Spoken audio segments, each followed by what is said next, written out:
سؤال صغير، هاي المنطقة من هون لهون هاي عرشي، عن جد عم بسأل لأنه أنا وبالباص رايح من الشام لحلب، كنت نايم بيجي شاب يفيقني. قلت له شو؟ قال لي البيس. قلت له شو بدي البس؟ قال لي حط قميص عليك هيك ما بصير.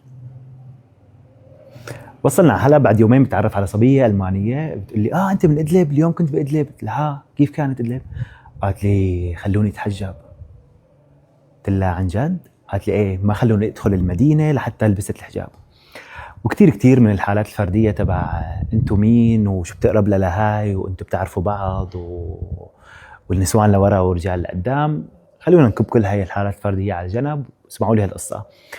اليوم رحت أنا ورفيقتي على المسبح، شفنا المسؤول هنيك، مرحبا بدنا نسبح بدنا نسجل، ضحك هيك قال لي أنت من وين جاي؟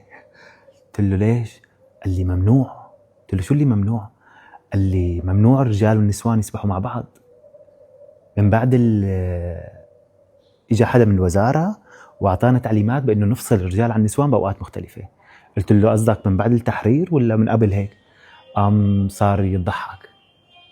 طلعنا من المسبح وانا ورايح على البيت فكرت بضحكته انه ليش ضحك على كلمة تحرير، انه هل اللي صار هو معنى تحرير حقيقي؟